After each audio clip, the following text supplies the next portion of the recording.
अस्सलामुअलैकुम नाज़रीन, आप देख रहे हैं सियासत TV prime time news bulletin में आप सभी का खैर मकदम है।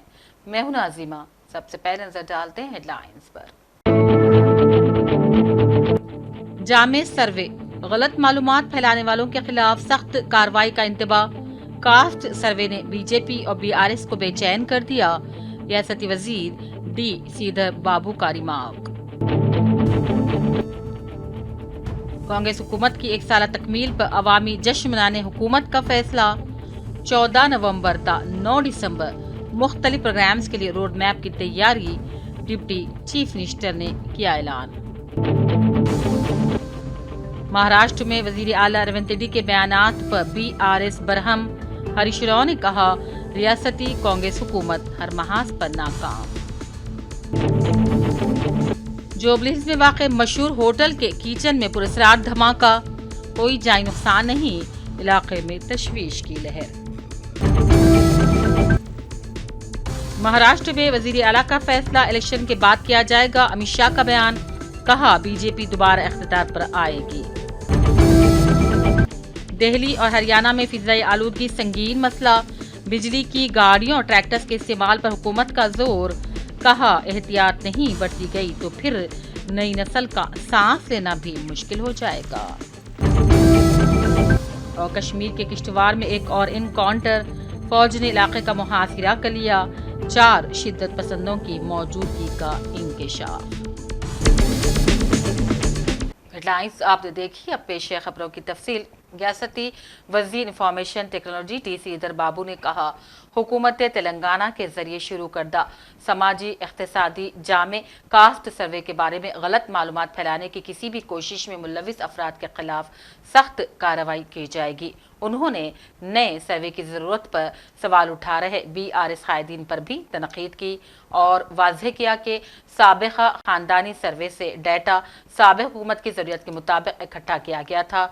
अब उन्होंने कहा, समाजी, मौशी, तालीमी और जात पात मबनी सर्वे ने बीआरएस और बीजेपी को बेचैन कर दिया है, जिससे कमजोर तबकात के लिए इंसाफ को यकीनी बनाने के लिए उनकी हिचकिचाहट का पर्दा फाश हो गया है। डिप्टी चीफ मिनिस्टर मल्लुभट्टी विक्रमार्का ने कहा, रियासत में कांग्रेस हुकूमत तश्कील पाने के लिए 1 साल की तकमील पर 14 नवंबर से 9 दिसंबर तक 1 साला अवामी जश्न मनाने का फैसला किया गया है। सेक्रेटेरिएट में डिप्टी चीफ मिनिस्टर की ज़ेर क़यादत काबीनी सब कमेटी का इजलास हुआ, जिसमें अवामी जश्न मनाने के लिए मुख्तलिफ उमूर का जायजा लिया गया, जिसके बाद एक रोड मैप तैयार किया गया।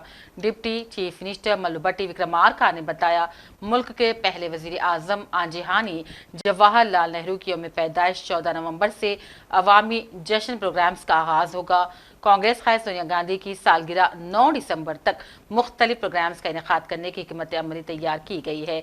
जश्न के दौरान मुख्तलिफ कल्चरल प्रोग्राम्स मुनक्किद होंगे। 25 दिनों के जश्न के दौरान हम अक़साम के प्रोग्राम्स मुनक्किद करने का हुकूमत ने फैसला लिया है। रियासती कांग्रेस हुकूमत के कांग्रेस पार्टी का एटीएम हो जाने से मुताल्लिक़ वज़ीर आज़म मोदी के रिमार्क पर रद्द-ए-अमल ज़ाहिर करते हुए वज़ीर आला तेलंगाना रेवंत रेड्डी ने कहा, मुल्क में 70 सालों तक इक़्तिदार पर रहने वालों के पास अपना ज़ाती घर नहीं है। कांग्रेस पार्टी ने गरीबों को घर दिया, लेकिन गांधी खानदान का कोई ज़ाती मकान नहीं है। और जिस दिन राहुल गांधी की एमपी की रुकनियत छीन ली गई, उनके पास घर नहीं था जहां वो जा सके। उनके वालिद दादी शहीद हो गए, उन पर करप्शन का इल्ज़ाम लगाया जा रहा है, वो रकम का क्या करेंगे? वज़ीर आज़म मोदी के लिए इस तरह के इल्ज़ामात लगाना मुनासिब नहीं। मुल्क के वज़ीर आज़म की हैसियत से इस कुर्सी का कुछ विक़ार रखाने की वो कोशिश करें। बीआरएस क़ायद हरीश राव ने वज़ीर आला रेवंत रेड्डी की जानिब से महाराष्ट्र में की गई प्रेस कॉन्फ्रेंस पर निशाना साधा। हरीश राव ने रियासत में बरसे इक़्तिदार कांग्रेस हुकूमत को नाकाम और झूठी हुकूमत करार दिया।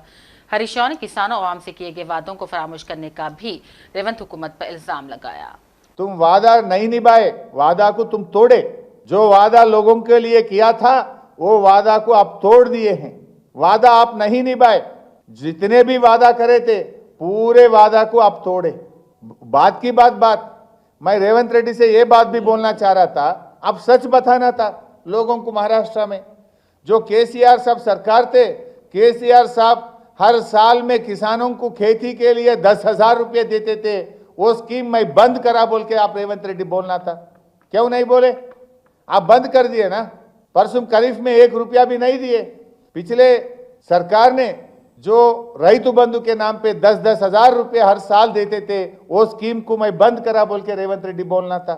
जो केसीआर साहब ने सरकारी हॉस्पिटल में डिलीवरी हुआ तो केसीआर किट दे के 13,000 रुपये देते थे, वो स्कीम को मैंने बंद करा बोल के आप महाराष्ट्र में बोलना था। रमजान के लिए, दशहरे के लिए, क्रिसमस के लिए केसीआर साहब ने गरीब लोगों को कपड़ा देते थे, मैंने वो स्कीम बंद करा बोल के रेवंत रेड्डी बोलना था। ये सब क्यों नहीं बोले? हम महालक्ष्मी बोल के 100 दिन के अंदर महिलाओं को 2,500 रुपया देते बोल के बोले। 100 दिन नहीं, 335 दिन हो गया, अभी तक महिलाओं को 1 रुपया भी नहीं दिया बोल के सच बोलना था रेवंत रेड्डी जी। आप बोलना था किसानों के लिए। आप जाके महाराष्ट्र में बोले पैडी को मैं बोनस दे रहा हूं, लेकिन अब पैडी को नहीं दे रहे, सिर्फ पैडी में थोड़े लोगों को दे रहे, सबको नहीं दे रहे तुम।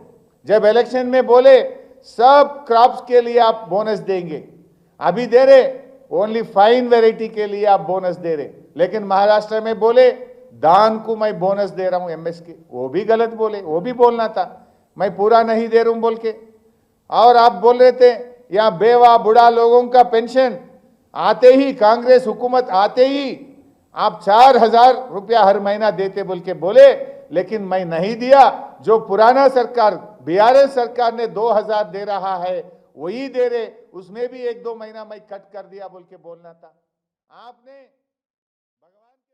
कांग्रेसी कायद फिरोज खान ने नामपल्ली के मुख्तलिफ इलाकों में घर घर पहुंचकर अवाम में हुकूमती कास्ट सर्वे से मुताल्लिक शोर बेदार किया। फिरोज खान ने इस मौके पर लोगों को मशवरा दिया कि तमाम शख्सी मालूमात मुलाजिमा ने सरकार को फराहम की जाएं। उन्होंने तमाम अवाम से अपील की है कि सर्वे में ज़रूर हिस्सा लें और मुस्तकबिल में हुकूमतों के तहफ़्फ़ुज़ात के हिस्सेदार बन जाएँ। सर्वे कराएं। ये सर्वे में आपकी पूरी हालत जो है, हकीकत, आपके पास जाती घर है और आपके पास गाड़ी है, कितने बच्चे हैं, कहाँ तक आप पढ़े, कहाँ तक बच्चे पढ़ रहे हैं, आपका शोहर, आपका पति क्या काम करता और कारोबार करता तो कितने पैसे डाला, आपको क्या आमदनी है और आप कौन सी जात के हैं, बीसी है, एससी है, एसटी है या फॉरवर्ड क्लास है, अदर कास्ट है, हर चीज़ पूछेंगे। आपको जो भी समझ में आया आपको बोलिए। रियासती वक्फ बोर्ड में मुस्लिम यूनाइटेड फेडरेशन और मुख्तलिफ अजला और शहदाबाद के आइमा व मौज़नीन के नुमाइंदे वफ्द का इजलास चेयरमैन वक्फ बोर्ड सैयद अजमतुल्लाह हुसैनी की सदारत में मुनक़्क़िद हुआ। इजलास में आइमा व मौज़नीन के 3 माह से रुके हुए एजाजियों ग्रीन चैनल के जरिए इजराई और कांग्रेस हुकूमत की जानिब से 10,000 और 12,000 इजाफी एजाजियों की इजराई के वादे पर तफसीली गुफ्तगू की। इजलास के दौरान चेयरमैन वक्फ बोर्ड सैयद अजमतुल्लाह हुसैनी ने नुमाइंदा वफ्द को यकीन दहानी करवाई कि 18 नवंबर तक आइमा और मौज़नीन के एजाजियों की इजराई के तमाम मसाइल हल कर लिए जाएंगे। उन्होंने मजीद कहा हुकूमत की जानिब से आइमा और मौज़नीन के हुकूक को पूरा करने के लिए हर मुमकिन कोशिश की जाएगी।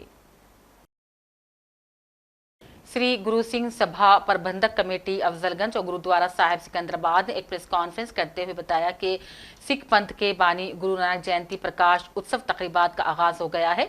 15 नवंबर को गुरु नानक जयंती है और इस सिलसिले में हैदराबाद और सिकंदराबाद में 3 नवंबर से 15 नवंबर तक मुख्तलिफ तकरीबात मनाई जाएंगी। एस बालदेव सिंह बग्गा और S Satwinder Singh Bagga, S Joginder Singh Majral, S Jagmohan Singh और हरप्रीत सिंह भी इस मौके पर मौजूद थे। तो 15 नवंबर exhibition grounds 11 o'clock to 4 o'clock ये प्रोग्राम होगा जो आपको पूरा बताया गया है। ये पूरे जत्थे आएंगे, कीर्तन करेंगे और तकरीबन 30-40 हज़ार लोग वहाँ पे पहुँचते हैं। फ्री किचन होता है, वहाँ पर भी मेडिकल फैसिलिटीज, ब्लड डोनेशन, आई टेस्ट, आई लेंस, आपका ये जो फ्रेम्स वगैरह पूरा फ्री सर्विस होएगा और भी बहुत से सर्विसेज वहाँ पे होंगे। तो ये सब जैसा अभी सब हमारे भाइयों ने बोला है, हम 555th बर्थडे श्री गुरु नानक देव जी महाराज का बड़े ही जोर शोर से मनाने जा रहे हैं, जो 15 तारीख को आ रहा है। इसके उपलक्ष्य में 3 तारीख से हमारे पास प्रोग्राम चालू हो गए हैं। 11 तारीख को, आने वाले 11 तारीख को हमारे पास कल यहाँ पे नगर कीर्तन है सिकंदराबाद में, फिर 13 तारीख को हैदराबाद में नगर कीर्तन है।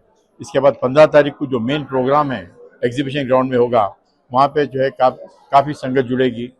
लास्ट ईयर से हम जितना देख रहे हैं 25,000 30,000 तक आती है, अभी हम 40,000 एक्सपेक्ट कर रहे हैं। तो आप सबसे रिक्वेस्ट है, आप लोग फैमिलीज के साथ आइए, गुरु नानक देव जी के ब्लेसिंग्स लीजिए। वहाँ पे काफ़ी हम लोग जो है सुविधा देते हैं, लंगर की सुविधा तो होती है, उसके अलावा जो है मेडिकल की, आई चेकअप की, ब्लड डोनेशन होता है। तो आपसे रिक्वेस्ट करते हैं आप सब पहुँचिए, उसका कवरेज भी कीजिए और आम पब्लिक को भी आप इन्वाइट कीजिए। गुरु स्वामी सेंटर सिकंदराबाद में आज मौशियो इख्तिसादी मैदानों में मुल्क व कौम की नाकामी के हवाले एक मुबाहिसे का एहतमाम किया गया। माहिर मौशियात आमिरुल्लाह खान ई रेवती, प्रोफेसर और डॉक्टर सेस मोहन राव गुरुस्वामी माहिर मौशियात व मुबस्सिर ने इस इजलास से खिताब किया, जबकि निजामत के फ़राइज़ मुमताज़ सहाफ़ी एम सोमा शेखर ने अंजाम दिए। इस मौके पर मुल्की मईशत, यहाँ के मौशी हालात और वसाइल पर सिरहासिल गुफ्तगू की गई, जबकि शुरका के लिए सवाल जवाब का सेशन रखा गया, जिसमें पूछे जाने वाले सवालों का मुद्दलिल व इत्मीनान बख्श जवाब दिया गया। All the houses in below tank areas, below full tank areas. This is typical all over the country. And we've lost control of our lives in our country because we feel that we are a democracy because we go and vote every 5 years. But democracy is a system of government by discussion. Where is discussion? What does Parliament discuss? I still remember when I worked on my first budget, I was very excited that, budget discussion was going to take place. And I made a note that in the 4 days allotted for the budget, for discussion, only 30 minutes were spent discussing the budget. Rest of the time they were abusing each other, disturbing me. The defense budget, which is the biggest topic in our budget after interest, interestingly enough, interest takes away 40% of our budget. Then comes defense. Defense doesn't get discussed at all, ever. Because it's considered of no interest because you can't tell the Faulis anything anyway. And they're going to do what is. I lived in a suppose that is how we should have started off. Defining what institutions mean. See, institutions in the economics literature are incentives that, on one hand, are those rules and guidelines that incentivize a particular kind of behavior, and on the other hand, are those that reduce transaction costs. So you will be about how low transaction costs are, and people will move to economies, to spaces where transaction costs are low. That is why you have 14 lakhs or whatever high net worth individuals moving away from India to Singapore and Dubai, because transaction costs are low. And institutions are incentives to do particular things in a particular manner that gravitates the country towards prosperity. And that is where you come to another term in economics literature called enabling institutions. Are institutions enabling such behavior, or are these institutions pushing people away from innovativeness and competitiveness? So if you see, take the religion example. Till as long as religion is incentivizing prosperity, the whole rise of Protestantism, as Weber said, was an institution that told you that work hard, your results will come in this life, and therefore you see a surge of prosperity in Europe, or early Arab world, where you see that the religious institutions. MESCO college of pharmacy college के pharma D में फारिग तहसील तलबा और तालिबात के लिए graduation तकरीब का इनेकाद अमल में लाया गया, जिसमें उस्मान यूनिवर्सिटी के dean faculty principal professor CH Sailu ने मेहमान खुसूसी की हैसियत से शिरकत की। Chairman MESCO college of pharmacy doctor Mohammed Iftaruddin की निगरानी में मुनक़िदा इस तकरीब में दीगर मुअज़्ज़िज़ मेहमानों ने भी शिरकत की, जबकि ऑर्गेनाइजिंग कमेटी के सरबराह professor V Hanumanth Shastri principal MESCO college of pharmacy ने अपने खिताब में कॉलेज की सालाना रिपोर्ट पेश की। मैं doctor Mohammed Iftaruddin, honorary secretary मेस्को। आज के इस मौके पर बहुत मसरत के साथ ये कहना चाहता हूँ कि हमारे 6 साल का जो कोर्स है फार्मा डी, उन बच्चों ने कामयाबी हासिल की है और उनकी मेहनत और हमारे असातिज़ा की मेहनत और जुस्तजू से ये हुआ है कि 100% रिजल्ट है और बहुत सारे लड़के लड़कियों ने यूनिवर्सिटी एग्ज़ाम्स में टॉप किया है, डिस्टिंक्शंस हासिल किए हैं। इसी का ये सेलिब्रेशन है, ये उन बच्चों के लिए कॉन्वोकेशन की तकरीब है। और मेरे साथ में डॉक्टर सैयद ज़फ़रुल्लाह हाशमी हैं, जो मेस्को के जॉइंट सेक्रेटरी हैं, फाउंडर मेंबर्स में से हैं और इस वक्त मेस्को एजुकेशन कॉम्प्लेक्स के कन्वीनर की जिम्मेदारी वो निभा रहे हैं। और हमारे आज के जो चीफ गेस्ट हैं doctor silo, university college of technology के प्रिंसिपल हैं और डीन फैकल्टी ऑफ फार्मेसी हैं।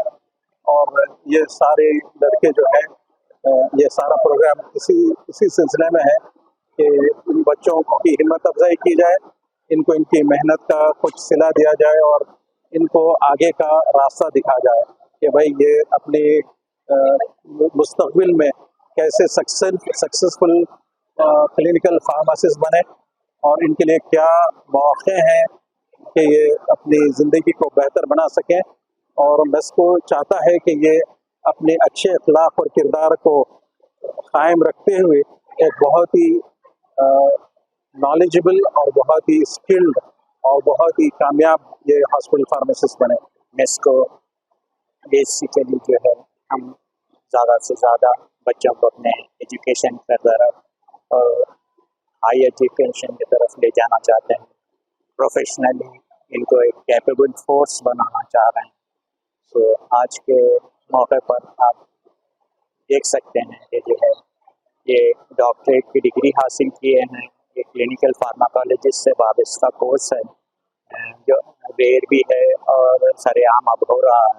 इसका यूटिलाइजेशन हॉस्पिटल्स में है, रिसर्च लेबोरेटरीज में है, क्लिनिकल ट्रायल्स में है और बहुत से वगैरह वगैरह में है।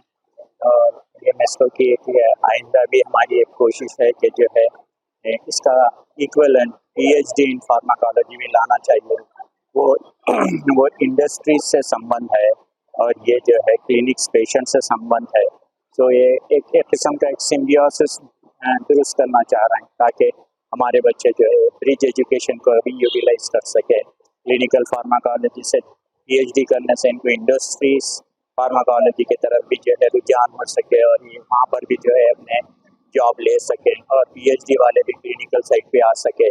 तो ये दो किस्म की नॉलेज अगर एक शख्स के अंदर आ जाए तो ये Telugu Urdu working journalist federation ज़िले करीमनगर के ज़ेर एहतमाम बज़ीम ने यौम उर्दू कुल हिंद मुशायरे का इनेकाद बमुकाम शालीमार फंक्शन पैलेस कश्मीर गड्ढा करीमनगर में रियासती सदर TUWJFM माजिद की सदारत में अमल में लाया गया, जबकि निगरानी अब्दुल्ला असद सदर TUWJF करीमनगर ने की। रियासती उर्दू अकेडमी के चेयरमैन ताहिर बिन हमदान बहसियत मेहमान खुसूसी मुशायरे में शिरकत की। Telangana Urdu working journalist federation Karimnagar ज़िले यूनिट के दफ्तर का इफ्तिताह फेडरेशन के रियासती सदर MA माजिद के हाथों करीमनगर असलमी सेंटर पर अमल में लाया गया। इस मौके पर MA माजिद ने कहा, करीमनगर में सहाफ़ियों को अपने पेशे में महारत हासिल करने के लिए बाइख्तियार बनाकर एक मजबूत मौजूदगी कायम करने पर हमें खुशी हो रही है। उन्होंने कहा, ये दफ्तर मीडिया शायकीन के लिए एक ताकतवर मरकज़ के तौर पर काम करेगा, तरक्की को फ़रोग़ देगा, टैलेंट को परवान चढ़ाएगा।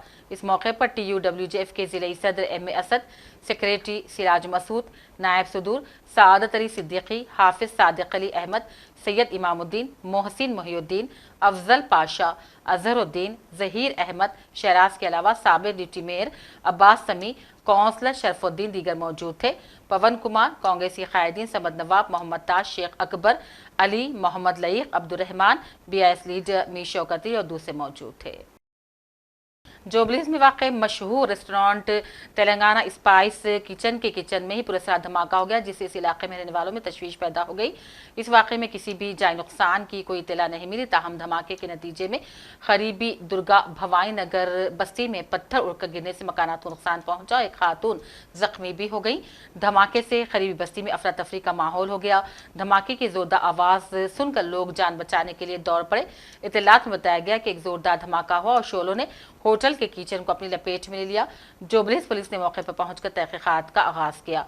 इस वाक़े की इत्तला मिलते ही रुकने असम्बली डी नागेंद्र भी वहां पहुंच गए। मुतासिरीन से उन्होंने मुलाकात की, हुकूमत की जानिब से मुमकिन इमदाद की यकीन दहानी करवाई।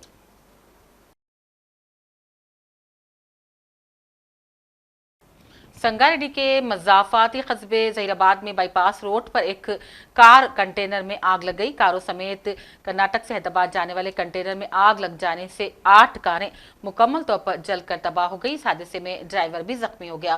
पुलिस ने हादसे की इत्तला मिलते ही मौके पर पहुंचकर फायर इंजन की मदद से आग पर काबू पाया। मलारदेपल्ली पीएस हदूद में एक कत्ल का मामला पेश आया। तफसीलात के मुताबिक आज सुबह तकरीबन 4 बजे मुलजिम मोहम्मद इस्माइल वल्द रफतुल्ला 39 साल ऑटो ड्राइवर गौसनगर बंडलागुड़ा ने अपने बहनवई मोहम्मद सैफ उर्फ साबिर साकिन वट्टेपल्ली पर 1 लाख रुपये हैंड लोन की रकम अदायगी के तनाज़े पर पत्थर से हमला कर दिया, जिसके नतीजे में सैफ की मौत वाक़ हो गई। पुलिस ने कत्ल का मामला दर्ज करते हुए आगे की तहकीकात शुरू कर दी। शरीफ नगर वट्टेपल्ली में एक मर्डर हुआ बोल के इन्फॉर्मेशन आया। इमीडिएटली हमारा पुलिस पार्टी और पेट्रोलिंग पार्टी हम लोग इधर आके देखे तो एक बोल्डर फेंक के सर फोड़ के कत्ल का करे। उसके इमीडिएट वेरीफाई करने के बाद मालूम हुआ कि वो अक्यूज ने इसके साथ डिसिप्लिन के साथ कर्जा लिया और कर्जा देने के लिए प्रेशर कर रहा बोल के उन्होंने दोनों को झगड़ा हुआ, झगड़ा होकर मार डाले इससे। और अभी केस रजिस्टर होता, केस रजिस्टर होने के बाद इन्वेस्टिगेशन कंप्लीट करके एक्यूज को अरेस्ट करके रिमांड कर देंगे। ये दोनों रिलेटिव है sir? Own brother. Sanath Nagar PS हदूद में खौफनाक सड़क हादसा पेश आया। इरागड्डे के करीब एक कार डिवाइडर से टकरा गई। फौरी तौर पर एयरबैग्स खुल जाने से जानी हादसा टल गया। अब नजर चंद अहम कौमी खबरों पर। सड़क को चौड़ा करने के लिए मकानात गिराने से मुताल्लिक सुप्रीम कोर्ट के हुक्मनामे की कॉपी मंजर आम पर आ गई। अपने आखिरी फैसले में चीफ जस्टिस DY चंद्रचूड़ ने बिलडोजर इंसाफ पर सख्त नुक्ताचीनी की। उन्होंने कहा, मकानात को गिराने का खौफ दिखाकर आवाम की आवाज़ को दबाया नहीं जा सकता। खबर के मुताबिक 2019 में यूपी के महाराजगंज में मनोज टबडियाल नामी शख्स का घर बगैर इत्तला के मुनद्दिम कर दिया गया था। 6 नवंबर को केस की समाअत करते हुए चीफ जस्टिस की सरबराही में 3 जजों की बेंच ने यूपी हुकूमत से दरख्वास्त गुजार को 25 लाख रुपए का उबूरी मुआवजा देने का हुक्म दिया। अदालत ने यह भी कहा, सड़क की तोसी से पहले सर्वे करवाया जाए कि ये देखा जाए कि इसकी मौजूदगी चौड़ाई कितनी है और कितनी तोसी की ज़रूरत है, और जिनके घर तोसी के दायरे में आ रहे हैं उनको नोटिस दिया जाए, उनका मौक़िफ़ सुना जाए, उसके बाद ही कार्रवाई की जाए। कांग्रेस की दिल्ली न्याय यात्रा का आज दूसरा दिन कामयाबी के साथ खत्म हुआ।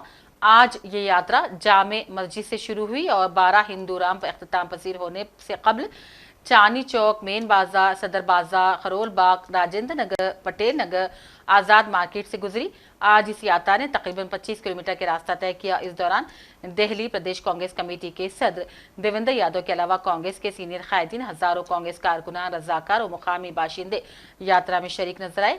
दूसरे दिन की दिल्ली न्याय यात्रा की खास बात यह रही कि देवेंद्र यादव ने गौरी शंकर मंदिर, सेस कॉलेज, गुरुद्वारा, जैन मंदिर और सेंट्रल बैप्टिस्ट चर्च का दौरा किया। ये सभी इबादतगाहें चांदनी चौक से होकर गुजरती हैं।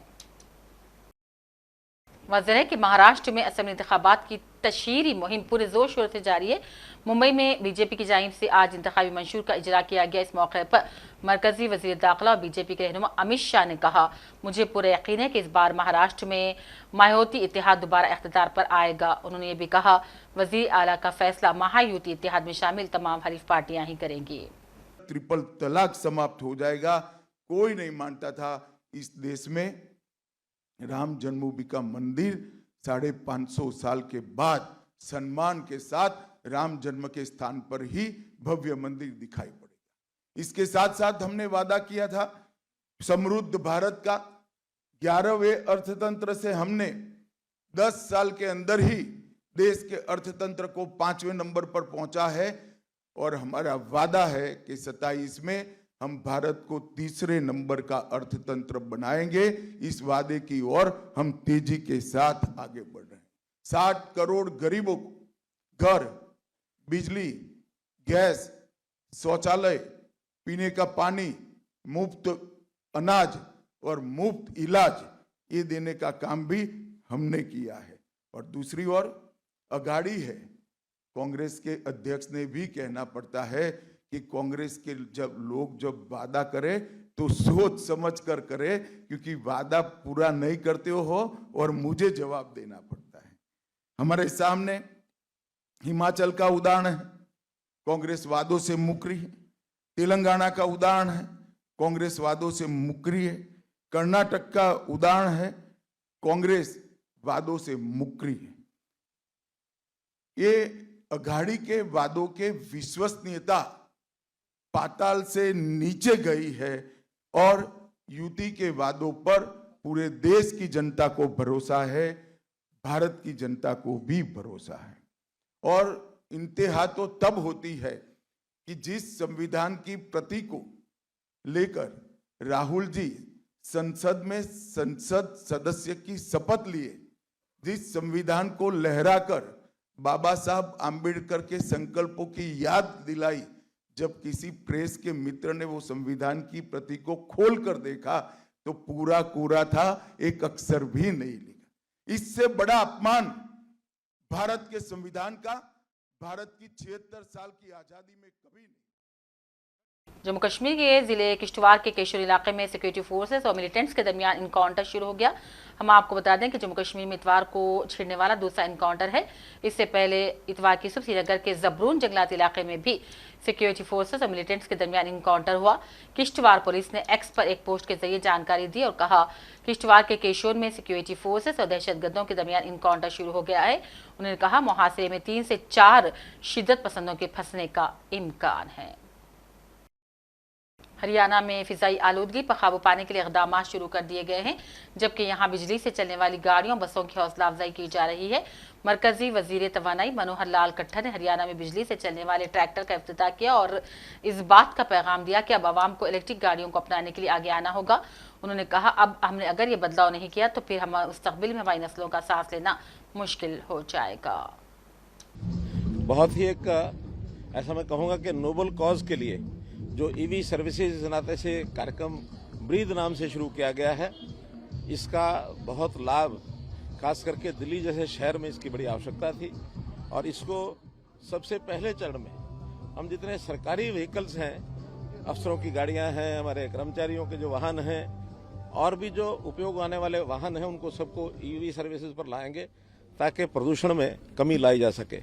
हम जानते हैं कि शहरों के अंदर प्रदूषण की मात्रा बहुत बढ़ रही है और इसके अंदर जितने भी किए जा रहे हैं, प्रयोग किए जा रहे हैं, उसमें ये जो ईवी सर्विसेज का अपने आप में जो उद्यम है ये बहुत ही सराहनीय है, ताकि इससे प्रदूषण कम होगा, एक साफ सुथरी स्वच्छ हवा लोगों को यानी सांस लेने में उनका लाभ मिलेगा। तो इसलिए इस अवसर पर जितने भी उत्पादन करता है इन व्हीकल्स के, उन सबको जो नीति निर्धारण किया है, जिन भी अधिकारियों ने, जिन विभागों ने, उनको सबको मैं धन्यवाद देता हूं, इनकी पूरी प्रशंसा करता हूं। सर, दिल्ली में पॉल्यूशन लेवल वैसे ही बहुत ज़्यादा होता है, देश की राजधानी है, और किस तरह से ये योगदान हो, सरकार का क्या इनिशिएटिव होगा जिससे कम हो सके? देखिए, पोल्यूशन जो है वो सामान्यतया इंडस्ट्री से पैदा होता है, कंस्ट्रक्शन वर्क से पैदा होता है, ट्रांसपोर्ट से भी होता है। तो हर एक सेक्टर को अपने अपने जो ऐसे प्रदूषण के उत्पादन का जो काम करते हैं उनको कम करने के लिए अपने प्रयास करने चाहिए। उसके अंदर ईवी का यानी इलेक्ट्रिक व्हीकल्स का अपना एक योगदान है। तो इलेक्ट्रिक व्हीकल्स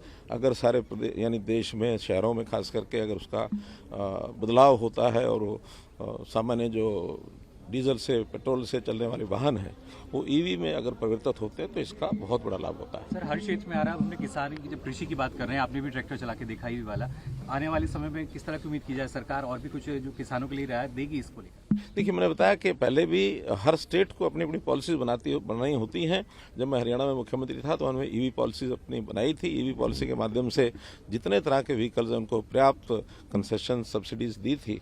अभी भी सभी प्रदेश इस ओर आगे बढ़ रहे हैं। मैं सबसे अपील करूंगा कि ईवी को ज़्यादा प्रचलन करने के लिए जितनी पॉलिसीज अच्छी होंगी उतना ईवी बढ़ेगा और रिप्लेसमेंट होगा। हिंदुस्तान के शुमाली शहरों खासतौर पर दिल्ली के साथ साथ अब पड़ोसी मुल्क पाकिस्तान के शहर लाहौर मुल्तान में भी फिजाई आलूदगी संगीन शक्ल इख्तियार कर रही है। पाकिस्तान के शहर मुल्तान को फिजाई आलूदगी में दुनिया का सबसे बदतरीन शहर करार दिया गया है, जबकि लाहौर में भी कोहरा आलूदगी के बाद लोगों का सांस लेना दोभर हो गया है। इस दौरान लाहौर के चिड़ियाघर को भी आवाम के लिए बंद कर दिया गया है। पाकिस्तान के कई शहरों में स्कूलों को तातीलात दे दी गई हैं। लाहौर का AQI अपनी संगीन सतह पर पहुंच गया है। बात के मुताबिक इसको क्लोज़ कर दिया गया है। स्मॉग को मद्देनज़र रखते हुए और जो हमारी आवाम है उसकी सेहत को मद्देनज़र रखते हुए इस हवाले से जो भी अब तक जो गवर्नमेंट के फर्दर ऑर्डर्स नहीं आते तब तक लाहौर ज़ू को ओपन नहीं किया जाएगा। फ़िलहाल तो 17 तारीख तक के हवाले से कहा जा रहा है कि लाहौर ज़ू बंद रहेगा पब्लिक के लिए। बोला कि इधर चिड़ियाघर को आएगा, फिर अभी चिड़ियाघर बंद है, उधर इतना दूर से आया है। जहाँ पे स्कूल में स्मोक नहीं क्रिएट होनी वो बंद कर दी है। जो फैक्ट्रियाँ जो ये पट्टे ईंटों के लगे हुए हैं और जिन चीज़ों की वजह से ये स्मोक है ना उनके ऊपर फोकस नहीं किया जा रहा, उनके ऊपर कॉन्सेंट्रेट नहीं किया जा रहा और जिन्होंने स्मोक नहीं क्रिएट करनी वो चीज़ें बंद कर दे। पार्क है, इसमें स्मोक क्या ये बनानी है, इसने स्मोक पट्टे बंद करें, फैक्ट्रियाँ बंद करें जिनकी वजह से ये जो गाड़ियाँ इतने। बॉलीवुड या फिर हिंदी फिल्मों की मकबूलियत पूरी दुनिया में है और अब मुख्तलिफ मुल्कों के लोग हिंदुस्तान आने और हिंदुस्तानी ज़बानों को सीखने के ख्वाहिशमंद हैं। ख़ासतौर पर हिंदी और उर्दू ज़बानों के हवाले से जापान और चीन जैसे मुल्कों में ज़बरदस्त तसज्जुद पाया जाता है। नई नस्ल के लोग इसे सीख रहे हैं। ये चीनी लड़की जू जिंग है जो चीनी मीडिया ग्रुप से ताल्लुक़ रखती है। वो अच्छी खासी हिंदी बोल लेती है और बॉलीवुड के गीत उन्हें बहुत पसंद हैं और वो गीत रवानी से गाती भी हैं। हिंद चीन ताल्लुकात को बेहतर बनाने के हवाले से वो पुरजोश हैं और उन्होंने कहा हिंदुस्तान और चीन साथ मिलकर तरक्की की नई बुलंदियां तय कर सकते हैं।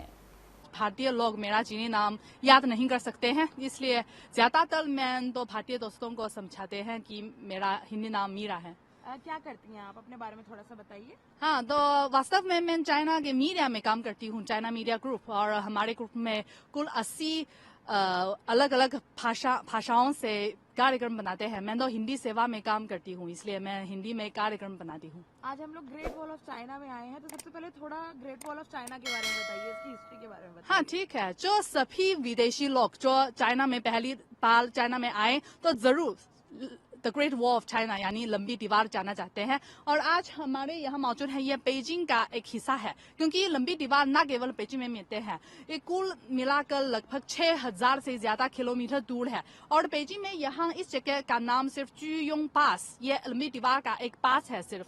और अभी आप देख सकते हैं यहाँ कितना लंबा है, लेकिन आज का मौसम इतना अच्छा नहीं है। अगर अच्छा मौसम में तो आप दूर दूर में साफ साफ से देख सकते हैं। एक बहुत शानदार जगह है, लेकिन बहुत थक लगते हैं शायद।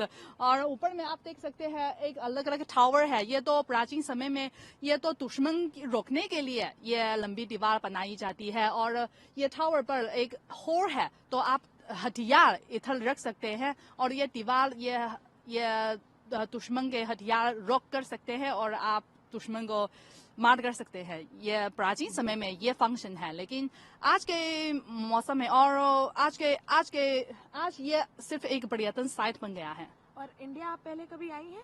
हाँ, मैं इससे पहले हर साल भारत जाती थी और मैं हिंदी सुधार करने के लिए 1 साल के लिए JNU में हिंदी सीखी थी। तो अभी लास्ट आप भारत कब गई थी? पिछले साल G20 से पहले। तो अब आप अगली कब प्लान कर रही हैं भारत आने का? प्लान तो है अगले साल जाऊंगी, क्योंकि अगले साल चीन और भारत के राजनीतिक संबंध की स्थापना की 75 वर्षगांठ है। इसलिए मेरी योजना है कि चीन और भारत के संस्कृति के बारे में कुछ कार्यक्रम बनाना की योजना है, लेकिन देखते हैं मैं वीजा मिलूंगी या नहीं। मैं तो हिंदी सीखने वाली चीनी लड़की हूँ और चाइना में बहुत ज्यादा मेरी जैसी स्टूडेंट है, वे भारतीय संस्कृति से प्यार करते हैं, भारतीय संस्कृति बहुत पसंद है। और भारत में भी बहुत ज्यादा स्टूडेंट युवा लोग चीनी भाषा भी सीख रहे हैं, चाइनीज संस्कृति भी रुचि है। इससे मुझे आशा है कि आने वाले समय में ज्यादा से ज्यादा हमारे जैसे लोग हम एक दूसरे से संबंध ये बेहतर बनाने के लिए कोशिश कर सकते हैं, क्योंकि हम तो पड़ोसी देश है और हम दोनों एशिया के सबसे महादेश है। और पूरी दुनिया में अगर हम हाथ मिलाकर एक साथ सहयोग कर सकते हैं और जरूर पूरी दुनिया के लिए हमारे योगदान दे सकते हैं। हालांकि हमारे दोनों देशों के बीच कुछ ऐतिहासिक समस्या है, लेकिन आम लोगों के बीच कोई समस्या नहीं है। जैसे आप कि चाइना आ गए हैं। आप देख सकते हैं सभी चीनी लोग आपसे भी फ्रेंडली है। इससे पहले मैं सोचती थी कि भारतीय लोग शायद चीनी लोगों से नफरत करते हैं, लेकिन ऐसा नहीं है। मैं कई बार भारत गई थी, सभी भारतीय लोग मेरे लिए भी बहुत अच्छा मदद की थी और मेरे लिए बहुत फ्रेंडली है। आखिर में हेडलाइंस पर डालते हैं एक और नजर। जामे सर्वे, गलत मालूमात फैलाने वालों के खिलाफ सख्त कार्रवाई का इंतबाह।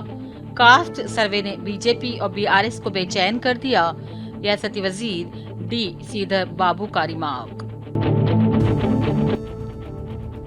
कांग्रेस हुकूमत की 1 साल तकमील पर अवामी जश्न मनाने हुकूमत का फैसला।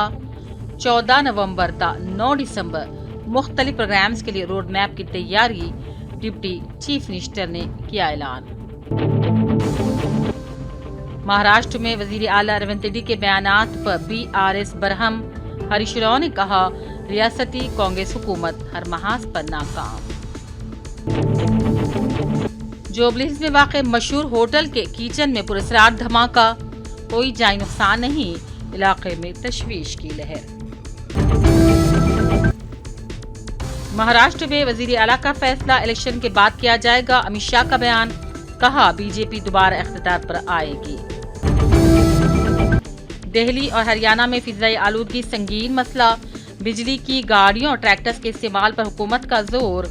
कहा एहतियात नहीं बरती गई तो फिर नई नस्ल का सांस लेना भी मुश्किल हो जाएगा। और कश्मीर के किश्तवाड़ में एक और इनकाउंटर, फौज ने इलाके का मुहासिरा कर लिया।